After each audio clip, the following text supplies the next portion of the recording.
Syaitanirrajim. Bismillahirrahmanirrahim. Alhamdulillahirabbil alamin. Nahmaduhu wa nasta'inuhu wa nastahdihi wa nastaghfiruh. Wa na'udzu billahi min syururi anfusina wa min sayyiati a'malina. May yahdihillahu fala mudhillalah wa may yudlilhu fala hadiyalah. Asyhadu an la ilaha illallah wa nashhadu anna Muhammadan abduhu wa rasuluh. Allahumma salli ala sayyidina Muhammad wa ala alihi wa sahbihi ajma'in. Yang saya kasihi Tuan Imam, yang dikasihi Tuan Bilal dan seterusnya ahli jemaah muslimin dan muslimat yang dikasihi Allah Subhanahu wa taala. Alhamdulillah, bertemu lagi kita pada pagi yang mulia ini, pagi Khamis 23 hari bulan Ramadan tahun 1442. Alhamdulillah, pagi ini insya-Allah saya diamanahkan untuk sedikit bersama-sama dengan tuan-tuan dan puan-puan ahli jemaah yang dikasihi Allah semua, untuk kita akan bersama-sama membaca muka surat 28 daripada Mashaf, ataupun kita akan bersama-sama di surah Al-Baqarah, insya-Allah ayat yang 182 sehingga ayat 186. Jadi kepada ahli jemaah semua yang berhajat insya-Allah untuk meneliti apa yang akan kita baca dengan ni, insya-Allah bolehlah melihat Mashaf, insya-Allah, sama ada Mashaf ataupun telefon. Ayat 182 sehingga ayat 186 surah Al-Baqarah. A'udzubillahi minasyaitonirrajim. Bismillahirrahmanirrahim. Faman khafa min musin janafan aw isman fa aslaha bainahum fala isma alaih innallaha ghafurur rahim. Sadaqallahul azim. InsyaAllah pada hari ini kita akan melihat beberapa perkara insyaAllah, dan bersesuaian sangat dengan muka surat kita pada hari ini. Kita akan membaca ayat-ayat berkenaan dengan puasa, muka surat 28. Sebelum masuk kepada perkara puasa, dalam muka surat ini Allah Subhanahu wa taala telah menceritakan kepada kita sedikit sebelum daripada masuk kepada puasa, iaitu tentang al-wasiyah, tentang wasiat. Kerana dalam muka surat 27, iaitu ayat 181, ayat 180 daripada surah Al-Baqarah, Allah Subhanahu wa taala menceritakan tentang al-qisas dan juga al-wasiyah, iaitu Allah Taala telah mewajibkan al-qisas dalam ayat sebelum ni, dan kemudian selepas daripada al-qisas iaitu membalas, bunuh secara balas. Apabila telah berlaku pembunuhan secara sengaja, maka diwajibkan, Allah Ta'ala telah mewajibkan kepada orang-orang Islam supaya melaksanakan al-qisas. Kemudian selepas daripada al-qisas, Allah Subhanahu wa taala mewajibkan pula al-wasiyah, wasiat. Jadi wasiat ni adalah satu perkara yang mungkin jarang-jaranglah dibuat oleh kita. Wallahu a'lam, kerana tradisi ataupun sebagainya. Tetapi wasiat ini adalah satu perkara yang telah disebutkan oleh Allah kutiba. Kutiba ni artinya adalah diwajibkan, artinya difardukan. Jadi kita akan baca muka surat 28 ni, masih ada satu lagi ayat yang berkaitan dengan al-wasiyah, iaitu ayat sebelum daripada ni Allah Ta'ala mengatakan bahawa sesiapa yang mati, bukan mati maknanya dah mati, tapi maksudnya sesiapa yang sakit yang biasanya akan menyebabkan kematian, maka Allah Ta'ala mewajibkan ke atasnya pada asalnya sebelum daripada dinasahkan. Maknanya sebelum daripada wajib, sebelum daripada sunat, selepas tu dia menjadi sunat. Sebelum tu dia adalah wajib untuk menuliskan ataupun memberitahu wasiat ni. Jadi wasiat ni boleh dibuat dengan dua cara. Sama ada kita tulis. Kalau di negeri-negeri barat biasanya wasiat ni akan guna peguam dan sebagainya lah. Jadi sebelum dia mati dia kata diwasiat harta aku ada 10 juta kepada kucing. Ada juga itu. Kadang-kadang kepada rumah anak yatim. Kadang-kadang kepada rumah penjagaan anjing. Tu yang pelik-pelik lah. Tapi yang biasanya wasiat ni dia akan beri kepada orang-orang yang tertentu lah. Ataupun kepada organisasi-organisasi yang dirasakan dia nak beri. Sebab dalam barat ini ataupun yang tidak mengikut Islam, dia tidak ada seperti kita. Kita ada al-wirasah ataupun waris. Iaitu maknanya faraid. Kalau kita mati, harta akan dibahagikan. Sebelum daripada dibahagikan, dulu harta ini dia akan mengikut wasiat. Maknanya sesiapa sahaja yang ada harta, maka dia boleh tuliskan dia nak beri pada siapa harta tu. Tapi selepas daripada tu Allah Ta'ala telah turunkan tentang miras ni, tentang faraid di dalam surah An-Nisa. Jadi akhirnya cerita tentang wasiat ini disunatkan, telah menjadi sunat, berubah menjadi sunat.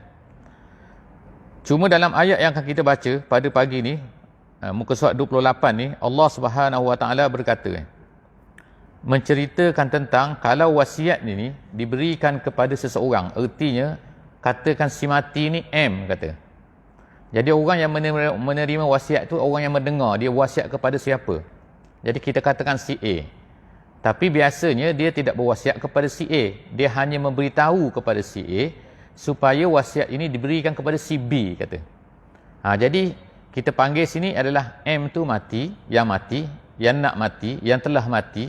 Kemudian A tu yang menerima wasiat, kemudian B tu orang yang menerima wasiat, maknanya yang mendengar tu dia berwasiat, dan kemudian B tu orang yang menerima wasiat. Jadi dalam kisah ni, ayat ni Allah Subhanahu Wa Ta'ala berkata, kadang-kadang berlaku orang-orang yang yakni A ni kadang-kadang dia tipu. Tipu apa? Kata wasiat katakan 1,000 tapi dia beritahu 2,000. Ataupun sewasiat beri kepada si B tapi dia beritahu beri kepada si C, sebab C ataupun B tak ada masa tu, masa orang tu nak mati, masa M tu nak mati. Jadi di sinilah berlaku Allah Subhanahu Wa Ta'ala sebutkan perkataan dosa, iaitu dosa kalau dia menipu. Allah Ta'ala berkata, faman khafa min musin janafan, sesiapa yang takut daripada orang-orang yang menerima wasiat tu, mendengar wasiat itu, janafan. Janafan ni maknanya ialah salah. Mailan anil haqqi khata'an. Dia tersalah. Tapi Allah Ta'ala kata siapa yang takut tersalah, au isman, ataupun dia tipu, melakukan tipuan, dosa. Fa aslaha bainahum, lalu dia pun membuat secara adil, iaitu maknanya kalau dia takut salah ataupun dia takut orang tu tipu, lalu diperbaiki. Maksud di sini kadang-kadang ni orang-orang yang membuat wasiat tu dia beri wasiat kepada orang kaya sahaja. Jadi ada cara wasiat sini. Jadi kita tak bincanglah tentang wasiat di sini bagaimana, tapi antara kesalahannya ialah kadang-kadang diberi wasiat lebih daripada 1/3. Dalam Islam tak boleh beri wasiat lebih daripada 1/3 daripada harta. Jadi kalau lebih daripada 1/3, maka yang akan dibahagikan ikut wasiat tu hanyalah 1/3 saja. 2/3 mesti mengikut faraid, mesti mengikut cara ni. Jadi kita setuju ke kita tak setuju ke, itu adalah ketetapan Allah Subhanahu Wa Ta'ala. Maknanya harta ni selepas daripada kita mati, memanglah kadang-kadang dia akan jadi bergaduh biasanya pergaduhan berlaku di kalangan anak-anak ataupun orang yang menerima waris ni. Jadi di sinilah kita sepatutnya kena faham bahawa harta tu bukan harta kita. Kalau kita ni menjadi waris, jadi kita jangan, kita kata jangan orang panggil apa? Pelahap kata kan. Nak sangat harta tu. Pelahap Wallah alam betul ke tak betul istilah sini. Tapi maknanya tamak sangat kan. Sebab apa? Sebab kalau kita terambil lebih, maka ertinya kita makan harta yang batil. Harta yang salah, harta yang haram jadi baiklah, yang terbaiknya ialah kita ambil yang terkurang. Kita kurang tak apa, jangan terlebih. Jadi Allah Subhanahu Wa Taala sebut sini, kalaulah orang berwasiat tu katakan lebih daripada 1/3 dia beri kepada kita.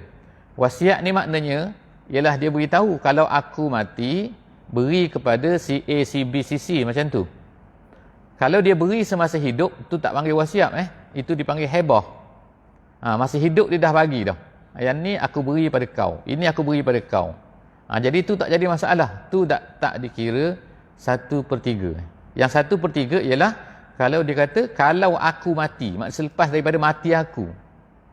Jadi seterusnya Allah Subhanahu Wa Taala sebut sini fala isma alaih innallaha ghafurur rahim.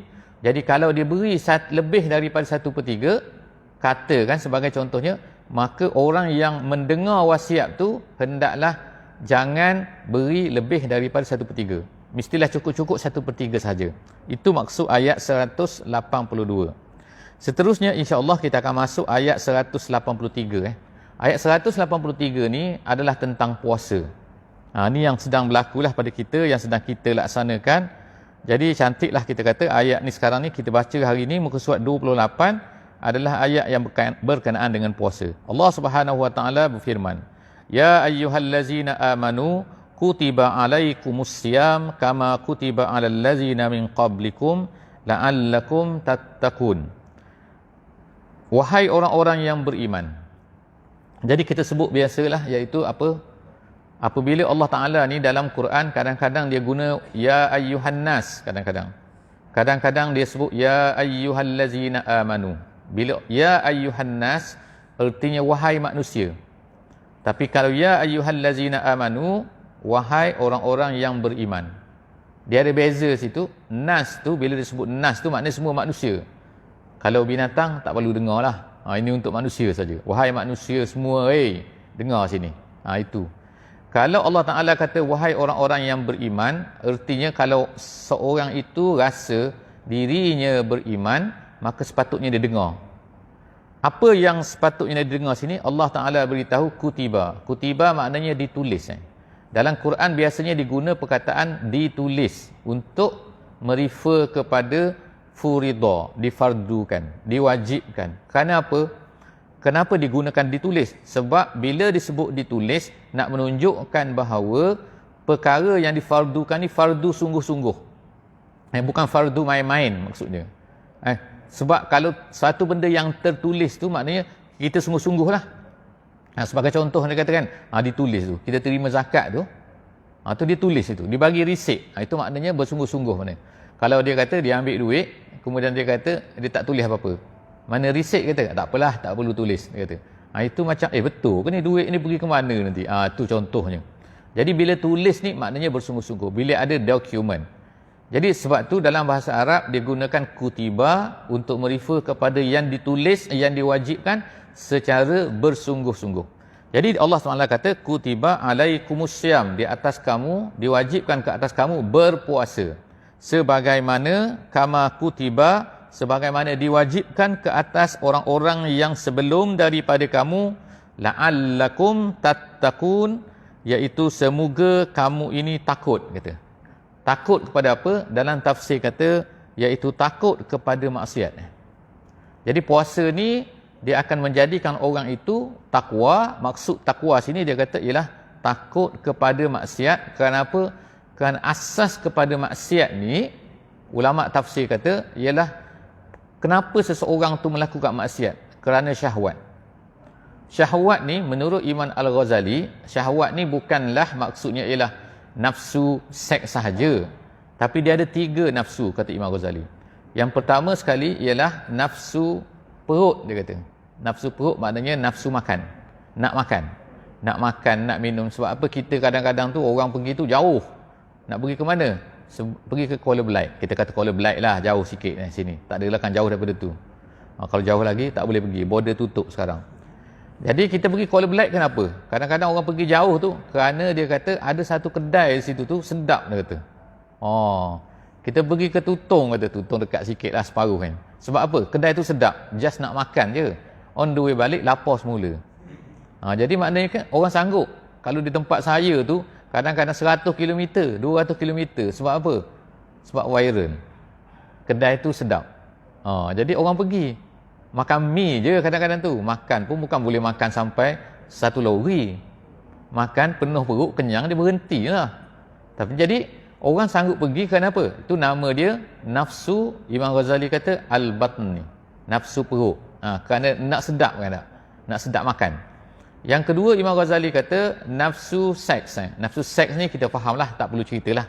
Itu dalam bahasa Melayu, bila sebut syahwat tu maksud seks. Tapi dalam bahasa Arab, syahwat tu artinya bukan seks maknanya. Syahwat tu maksud keinginan maksud dia. Keinginan kepada lelaki nak kepada perempuan, perempuan nak kepada lelaki, dia suka. Elang kereta tak ada kaitan pun dengan kereta, tapi dia letak perempuan situ kan. Untuk ambil gambar kan. Jadi perempuan tu lah berpusing-pusing. Sebab dia nak cerita, nak jual kereta. Apa kaitan dengan orang tu? Kan? Biasalah macam tu. Model tu iklan. Nak jual telefon. Telefon apa? Vivo lah kata tak. Oppo kata kan. Iklan telefon. Tapi yang pegang tu, orang perempuan yang seksi lah dia letak situ kan. Tak ada kaitan dengan telefon. Jadi nak tunjukkan bahawa orang lelaki dia minat pada perempuan. Orang perempuan minat pada lelaki. Macam itulah. Itu nama dia nafsu seks. Nafsu yang ketiga, nafsu ego. Kata ni al-kibru, iaitu dia ego. Dia ego ni maknanya dia suka. Suka apa? Suka dia rasa hebat, orang pandang dia, orang hormat pada dia. Itu nama dia ego. Jadi ego ni pun satu masalah juga. Imam Ghazali kata manusia ni dalam hidup dia tertarik kepada tiga-tiga ni. Ketiga-tiga ni perlu, tetapi bila lebih daripada hadnya, dia akan jadi rosak manusia tu. Jadi kalau tak makan, mati. Kalau mati, jadi dinosaur. Kalau tak ada nafsu seks, kita akan pupus, nama dia. Pupus. Seperti mana binatang-binatang yang dah pupus tu. Dulu ada, sekarang tak ada dah binatang tu. Dulu dinosaur ada, orang katalah kan. Lepas tu dinosaur dah tak ada dah. Jadi kalau manusia tak ada nafsu seks, tak ada nafsu lelaki perempuan nak kahwin, tak ada perasaan, pupuslah nanti. Orang kata ada dulu, 1000 tahun dulu manusia nama dia, makhluk dia. Tapi lepas sekarang tak ada dah. Sebab dia tak ada nafsu seks. Tak boleh, ada nafsu tu. Tapi bila melampau tu tak boleh. Jadi dari sini, kenapa manusia ni melakukan kejahatan? Kerana nafsu. Kerana keinginan tadi tu, kerana syahwat tu. Jadi kata tafsir jalan lain, dia sebut, dia kata oleh kerana manusia ni melakukan maksiat adalah kerana benda-benda tadi tu, kerana syahwat-syahwat tadi tu, maka sebab itulah mesti dilemahkan syahwat tu. Nabi SAW kata dalam hadis dia, ya ma'syaras syabab man istata'a minkumul ba'ah falyatazawwaj fa innahu lahu wija'. Nabi kata wahai pemuda, hendaklah kamu ni kahwin, dia kata. Siapa yang mempunyai kemampuan. Tapi kalau tak boleh kahwin, maka dia naklah berpuasa. Jadi maksudnya puasa tu dia boleh merendahkan syahwat tu, melemahkan. Syahwat apa? Syahwat tiga-tiga tadi. Jadi yang kita tengok sini ialah apa dia kata, Allah Subhanahu Wa Taala kata la'allakum tattaqun. Moga-moga dengan puasa ni kamu akan lemah syahwat dan kemudian akan tidak nak buat maksiat.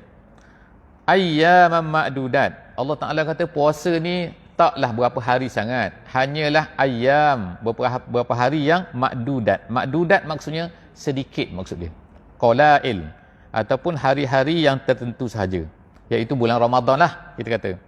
Faman kana minkum maridan, kemudian siapa yang sakit. Sakit di sini Allah Taala tak sebutkan sakit bagaimana. Sakit gusi, sakit jerawat, sakit bisul, sakit demam, sakit ICU, macam-macam jenis sakit ni. Jadi Allah Ta'ala di sini, dia letakkan, ulama tafsir kata, dia letakkan kepada kita, dia serahkan kepada kita untuk menentukan kita rasa tahan ataupun tidak. Kalau kita rasa tak tahan lah, kata, saya nak puasa ni, silakan. Jadi orang lain jangan sibuk-sibuk. Sibuk-sibuk apa? Allah sakit sikit pun Sikit banyak tu serah kepada orang tu sendiri. Sebab kalau dia dia nak bermain-main dengan syariat, boleh. Dengan agama ni kadang-kadang orang tu bermain-main, berpusing-pusing, boleh. Sebab saya tunjukkan sebagai contoh ni. Orang bermain-main dengan syariat ni, contohnya, kalau kita ni ada harta kita tu melebihi daripada nisab. Nisab ni maknanya ialah had yang tertentulah. Kita kata berapa ribu kalau di Brunei sekarang, 3,000, 4,000, 5,000 nisab. Saya ada emas kata, ataupun tak kira lah emas apa, berapa ketul emas kata, 10 kilogram emas simpan dalam bank kata, ataupun saya ada saham, ataupun saya ada duit cash dalam bank, tapi bukan cash di tangan, dalam bank, pada berapa? Lebih daripada nisab. Berapa? Katakan 10,000. Sikit lah tu, tapi contoh je. Kemudian saya tak perlu bayar zakat, sehinggalah cukup haul, nama dia haul ni 1 tahun Qamariah. Kalau cukup setahun, saya mesti bayar zakat daripada 10,000 tu, iaitu 2.5%. 2.5% maknanya 250 dah tak? Betul ke? Betul. Betul lah, 250 250 ringgit kalau 10,000. Tapi kalau tidak cukup haul, kalau tak cukup 1 tahun, saya tak perlu bayar zakat. Jadi macam mana? Ada orang buat helah macam mana? Dah cukup katakan 11 bulan 20 hari, dekat-dekat nak cukup setahun tu. Dia ambil harta dia tu, dia beri kepada isteri dia. Hai isteriku, saya berilah kepada awak harta ni. Dia berilah. Jadi bila dia beri kepada orang lain, maknanya bertukar milik. Bertukar milik, dia tak perlu bayar zakat. Jangan isteri dia lari, sudahlah. Lepas tu ambil, dah jadi harta dia. Lepas tu, selepas berapa jam, dia suruh isteri dia tu beri balik pada dia. Jadi, dia tak cukup haul, isteri dia pun tak cukup haul, dia pun tak cukup haul. Jadi tak perlu bayar zakat. Tunggu tahun depan pula. Kena 11 bulan, 20 hari pula, dia serah pula pada isteri dia. Jadi selama-lamanya sampai kiamat, dia tak perlulah bayar zakat. Tu nama dia helah. Kenapa dia buat macam tu? Dia buat macam tu kerana maknanya dia tak nak bayar zakat. Jadi tujuan dia tu. Sebab tu ulama kata, kalau dia buat macam tu, wajib tak dia bayar zakat? Dari segi hukum tak wajib. Tapi dari segi dosa. Kenapa? Tujuan dia adalah untuk lari daripada zakat. Macam itulah juga yang orang panggil sebagai Cina buta. Betul sini nama dia Cina buta. Tak tahulah nama dia. Dalam bahasa Arab dipanggil muhallil, ataupun dipanggil tahlil. Tahlil ni dengan ha, bukannya dengan he. Kalau tahlil tu tahlil yang kita buat tahlil lepas orang mati tu. Ni tahlil gitu dengan ha. Tahlil tu seorang lelaki yang ceraikan isteri dia, talak 3. Jadi dia tak boleh kahwin balik dah, sehingga isteri dia tu kahwin dengan orang lain. Dan lepas kahwin dengan orang lain tu, kemudian dah bersama dah dengan suami baru tu. Lepas tu suami baru tu cerai pula, baru dah boleh kahwin pula, habis endah tu. Maknanya panjang lah ceritanya. Jadi kadang-kadang dulu orang panggil Cina buta. Minta maaf lah resis sikit lah nama dia tu kan. Tapi nama macam tu, bila sebut Cina buta orang faham.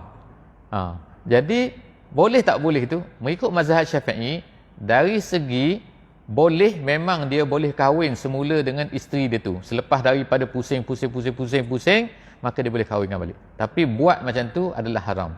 Kerana nama dia helah, nama dia.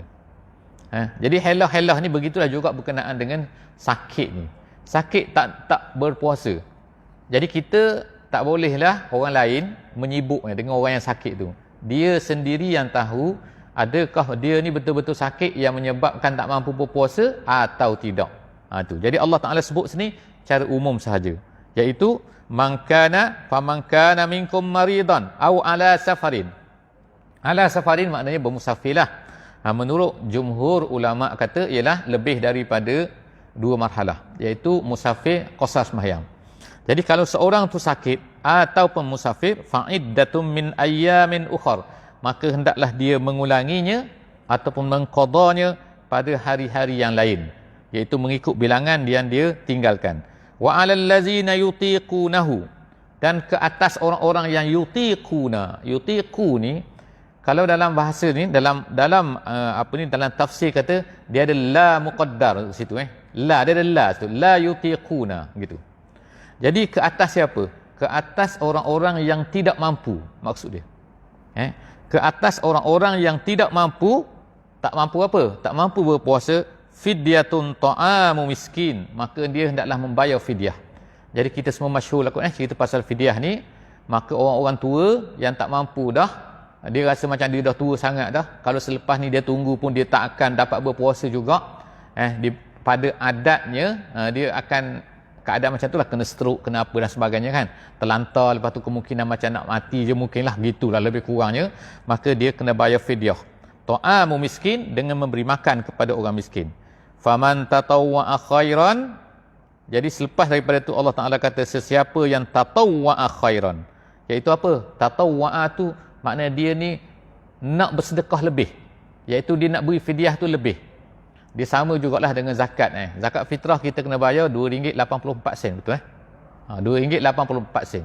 Tapi saya rasa nak bayar RM10 lah. Sebab apa? Saya makan ni beras basmati. Contohnya. Beras siam, beras wangi tak ada. Dalam senarai basmati tak ada. Ataupun saya ni makan oat je. Saya ni jenis tak tahulah, jenis jaga badan ni. Saya tak makan ni beras-beras ni. Saya makan yang ataupun beras-beras mahal tu. Jadi saya nak bayar lebih kata. Jadi saya bayar RM10 untuk seorang, boleh. Tatawwa'a khairan. Bayar fidyah pun macam tu juga. Sepatutnya 1 cupak katakan. Tapi dia nak bayar 10 cupak. Ikut terpulang pada dia lah. Allah Ta'ala kata, faman tatawwa'a khairan fahuwa khairun lah, maka itu adalah lebih baik baginya. Wa antasumu khairul lakum. Tapi kalau dia berpuasa, maka itu adalah lebih baik baginya. Dia kata, wa antasumu. Siapa yang berpuasa ni? Iaitu tadi ni ulama-ulama berbincang masalah orang yang bermusafir. Orang yang bermusafir ni lebih baik dia berpuasa ataupun tidak, ataupun dia berbuka. Kata ulama'nya, dia lihat kepada ini pendapat ramailah, macam apa ni, banyak pendapat ulama dalam masalah ni. Tapi ramai pendapat ulama'nya dia kata tengok orang tu. Kadang-kadang dia musafir tu menyusahkan dia. Kadang-kadang musafir tu relax, tak ada masalah. Naik kapal terbang, sejuk kan. Laju pula tu, sebab apa? Terbalik. Dia kalau kita naik kapal terbang, daripada Mekah balik ke sini, sekejap je siang. Tapi kalau kita naik kapal terbang, pusing menghala ke Mekah tu, dia lambat. Siang tu tak malam-malam. Kalau kita pusing tu, pusing dunia lah kita katakan. Kalau kapal terbang tu laju, tak jatuh-jatuh matahari. Sebab kita bersama matahari. Kalau kita melawan ke sini, dia akan lawan matahari. Dia akan cepat. Lepas subuh sekejap, 2-3 jam, maghrib pula dah. Contohnya. Jadi di sini, dia kata ialah apa? Seseorang yang mana, kalau dia rasa tak menyusahkan dia, dan dia nak berpuasa, maka itu adalah lebih baik bagi dia. Jadi kata ulama', dia berpuasa kalau tidak menyusahkan dia. Tapi kalaulah puasa tu menyebabkan dia susah, maka eloknya ialah dia berbuka. In kuntum ta'lamun, kalau kamu mengetahui. Tu perkara yang pertama berkenaan dengan puasa. Ayat seterusnya, ayat 185, Allah Ta'ala ceritakan pula tentang bulan Ramadan. Jadi maknanya dalam Quran ini Allah Subhanahu Wa Ta'ala cerita tentang Ramadan 1 ayat, cerita tentang puasa 1 ayat. Jadi bulan Ramadan ni kadang-kadang ada orang tidak berpuasa bulan Ramadan, tapi dia tidak berpuasa. Seperti orang haid, seperti orang nifas. Kalau orang nifas 60 hari habislah bulan Ramadan dia. Dia bersalin. Bersalin beranak. Beranak orang panggil elok. Dia beranak, melahirkan anak sebelum bulan Ramadan. Jadi 1 bulan Ramadan dia tak boleh puasa lah. Jadi tapi Ramadan dia dapat. Maknanya tak semestinya kadang-kadang tu orang tu berpuasa untuk dapat Ramadan. Kadang-kadang dia dapat Ramadan tapi dia tak berpuasa. Kita ni alhamdulillah nasib baik, kita dapat dua-dua. Puasa pun dapat, Ramadan pun dapat. Jadi Allah Subhanahu Wa Taala sebut sini ialah orang yang tak dapat puasa tapi dia akan dapat juga Ramadan. Sebab Ramadan tak tunggu orang dia nak datang. Dia rasa nak datang, dia datanglah. Nampak anak bulan, dia datang. Bagi orang yang haid, kalau dia tak berpuasa, dia tetap juga dapat kelebihan Ramadan. Maksudnya kalau dia buat amalan baik, dia akan dapat juga. Walaupun dia tak boleh baca Quran. Seterusnya Allah Ta'ala kata, Syahrul Ramadan allazi unzila fihil Quran. Bulan Ramadan yang mana diturunkan padanya Al-Quran. Turun sini, ada apa ni? Ada beberapa bentuk turun ni. Yang pertama sekali ialah turun daripada Lauh Mahfuz ke langit dunia, nama dia.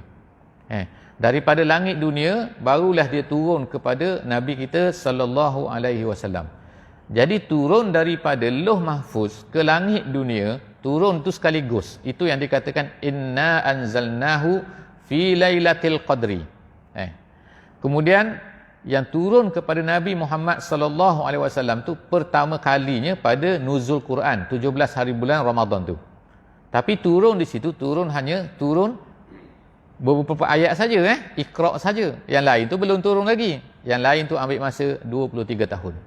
Jadi ertinya sini yang dimaksudkan turun di sini dalam ayat ni ialah bulan Ramadan diturunkan padanya Al-Quran, ialah turun daripada Lauh Mahfuz ke langit dunia. Jadi Quran ni Allah Subhanahu Wa Taala sebutnya dia ni adalah yang pertamanya hudan linnas. Dia ni menjadi hudan. Hudan dalam bahasa Arab asalnya adalah orang Arab ni dia berjalan di padang pasir, dia naik unta.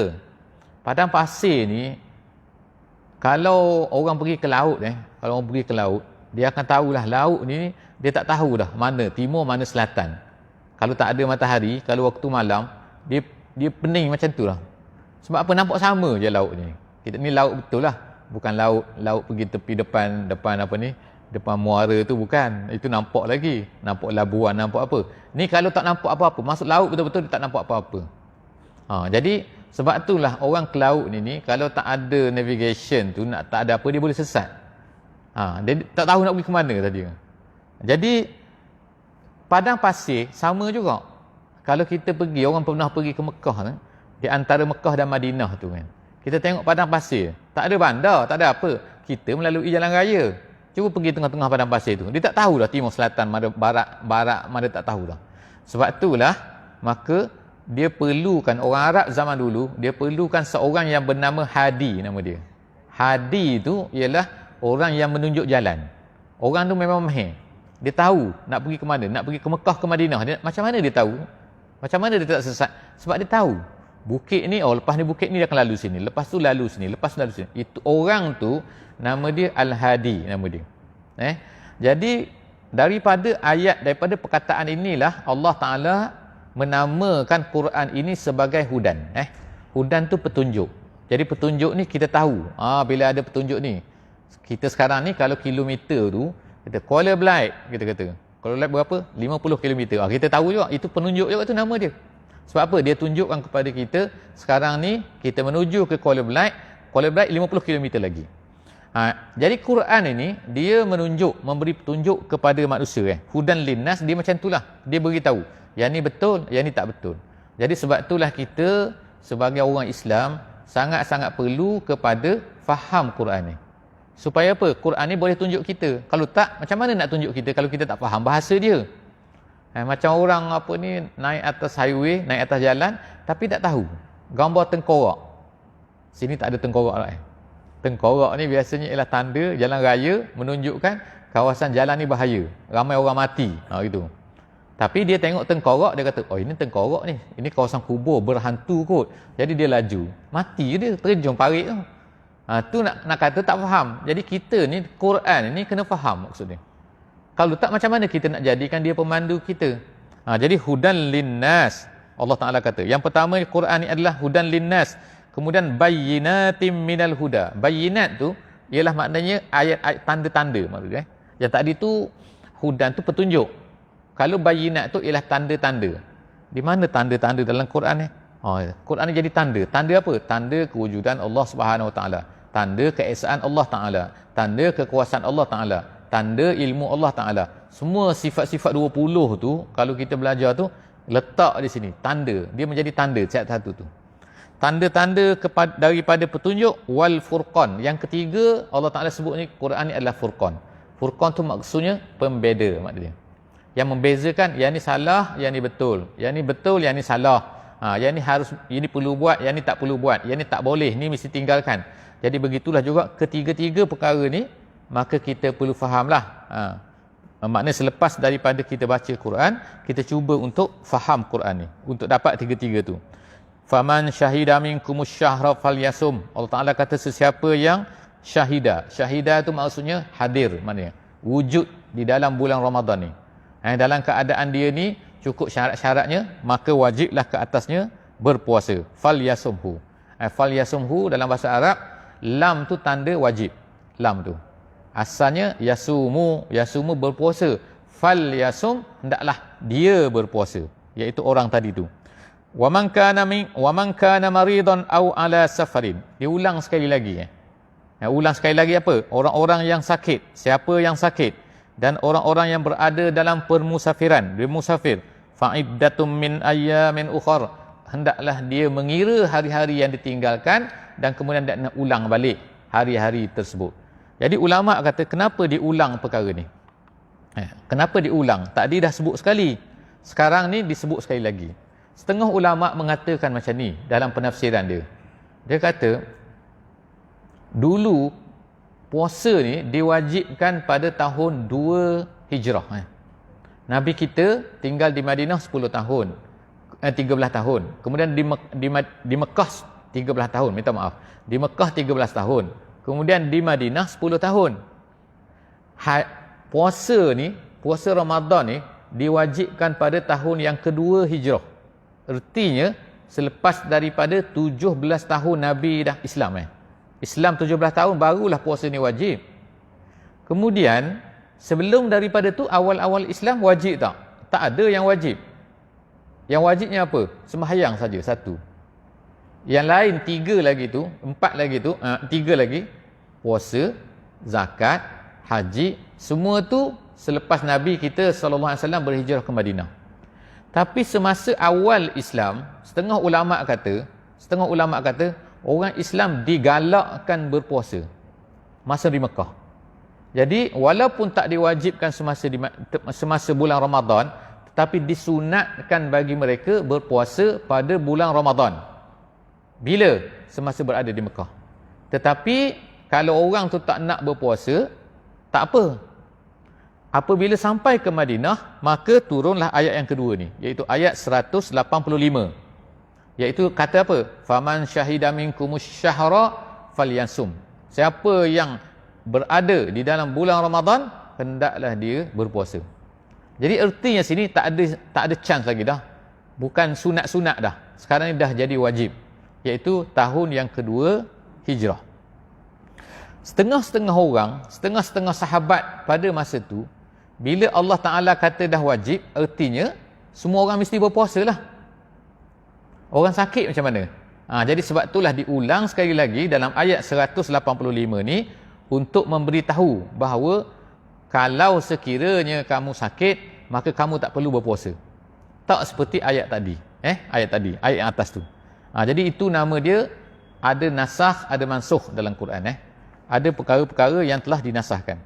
Jadi Allah SWT sebut selepas daripada itu, iaitu yuridullahu bikumul yusra wala yuridu bikumul usra. Allah Ta'ala wajibkan puasa. Susah tak puasa ni? Kalau ikutnya, ialah macam susah lah. Tetapi kadang-kadang kita ni, manusia ni, tidak tahu. Allah Ta'ala mewajibkan kepada kita satu perkara, tapi sebenarnya dalam perkara tu ada kebaikan. Kita rasa seperti tak ada kebaikan, kita rasa seperti menyusahkan, tapi sebenarnya perkara itu adalah baik untuk manusia. Allah Ta'ala lebih tahu, kamu tidak tahu. Allah Ta'ala kata, asa an takrahu syai'an wa huwa khairul lakum. Kadang-kadang kamu rasa fikir bahawa satu benda itu susahkan kamu, kamu tak suka, kamu benci, tapi sebenarnya perkara itu adalah baik untuk kamu. Jadi Allah Ta'ala sebut sini, yuridullahu bikumul yusra. Allah Ta'ala ni sebenarnya nakkan kemudahan untuk kamu. Wala yuridu bikumul usra. Kerana apa? Kerana kadang-kadang ada orang fikir puasa ni menyusahkan mereka. Puasa ni menyusahkan manusia. Jadi Allah Ta'ala kata tidak. Allah Ta'ala tidak menginginkan kesukaran, kesusahan untuk kamu. Wala yuridu bikumul usra.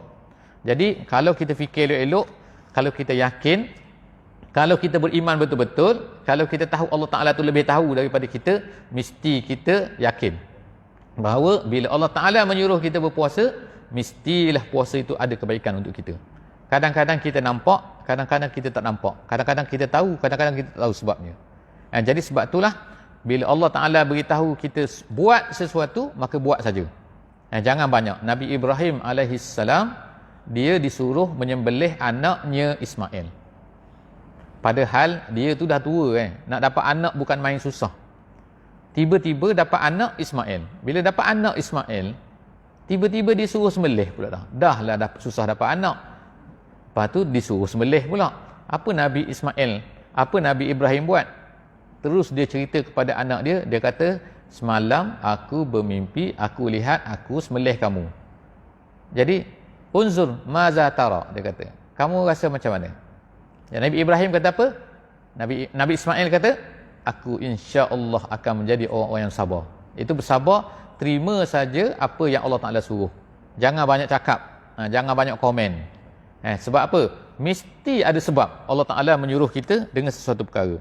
Kemudian seterusnya, walitukmilul iddah. Allah Taala kata, walitukmilul iddah artinya dan supaya kamu semua itu dapat menyempurnakan bilangannya. Iddah situ ialah bilangan bulan Ramadan tu.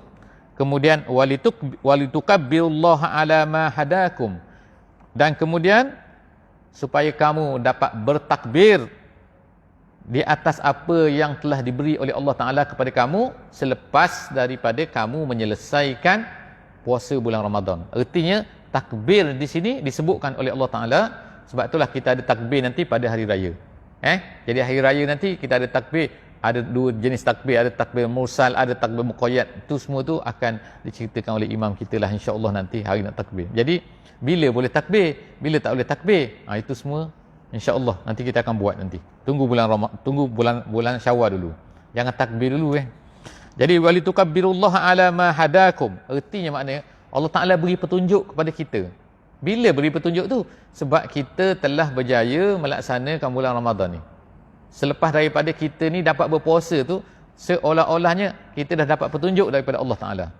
Kalau tak dapat petunjuk daripada Allah, aku tak puasa dah. Jadi orang tak puasa, orang tak cukup puasa, jangan sibuk nak bertakbir. Dia kata, untuk orang berpuasa cukup saja. Kemudian, kalau tanpa reason, tanpa rukhsah. Wala'allakum tashkurun, dan supaya kamu ni merasa bersyukur. Bersyukur maknanya tunduk kepada Allah Ta'ala dengan mengikut perintahnya.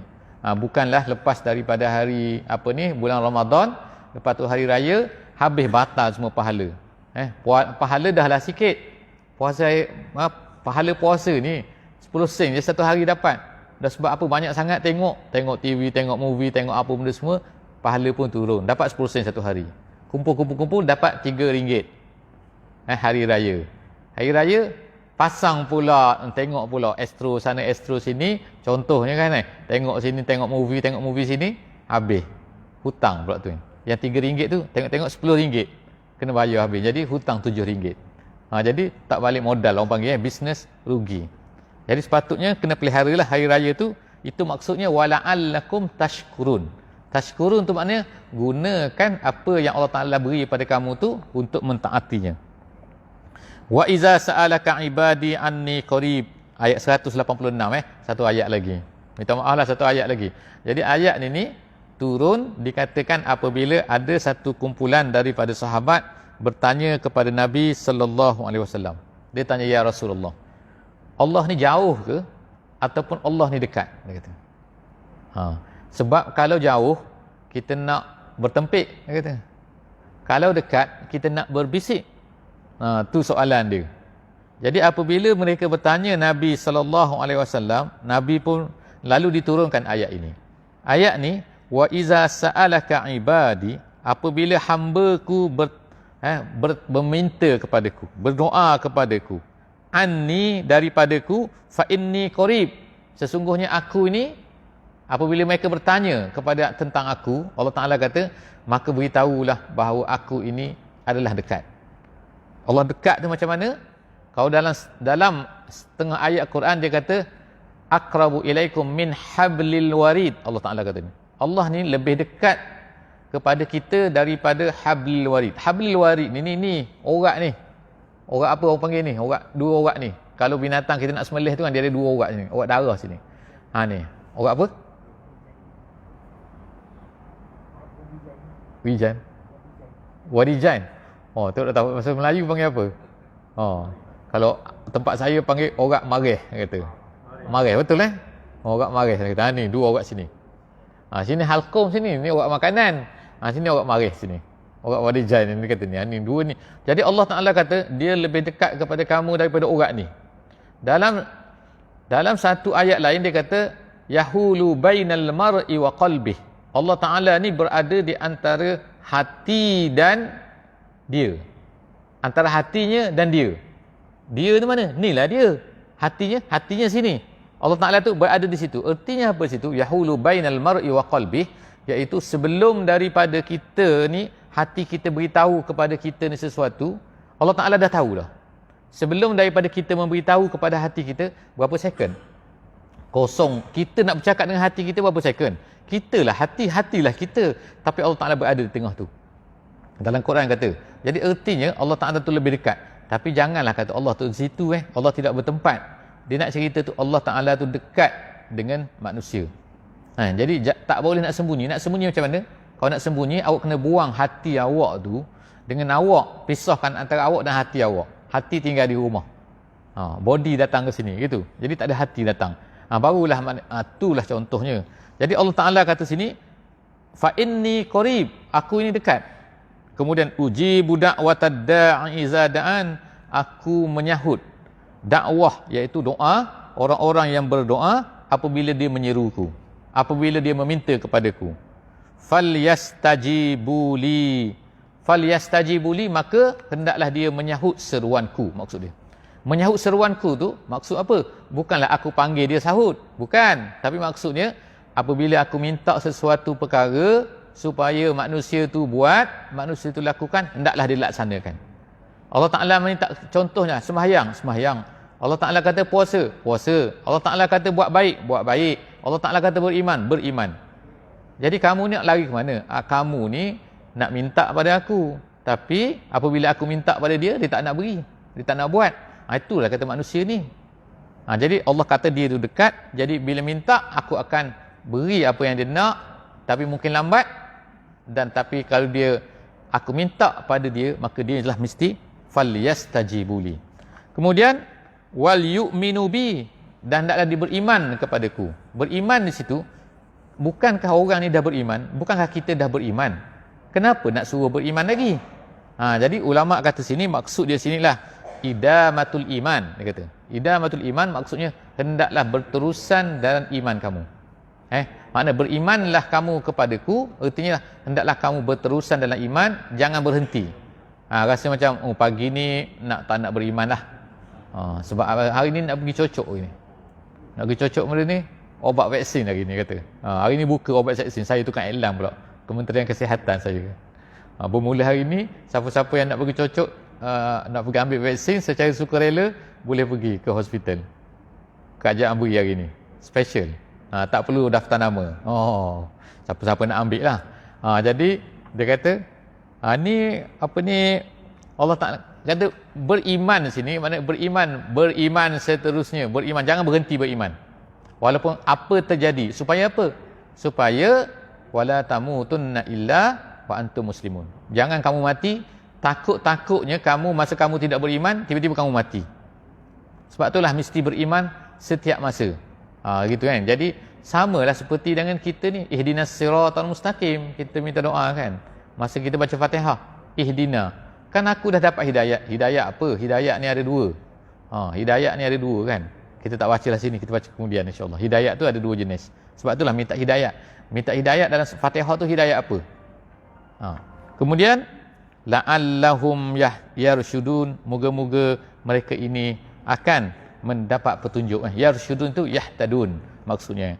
Wallahu a'lam bisawab. Jadi setakat itulah muka surat kita hari ini 28. Jadi kalau ada umur insya-Allah berjumpa lagi selepas hari raya insya-Allah. Wallahu a'lam. Wabillahi taufiq wal hidayah. Wassalamualaikum warahmatullahi wabarakatuh. Subhanakallahumma wa bihamdik nashhadu an la ilaha illa anta nastaghfiruka wa natubu ilaik. Bismillahirrahmanirrahim. Wal 'asri innal insana lafi khusr illa allazina amanu wa 'amilus solihat wa tawasaw bil haqqi wa tawasaw bis sabr.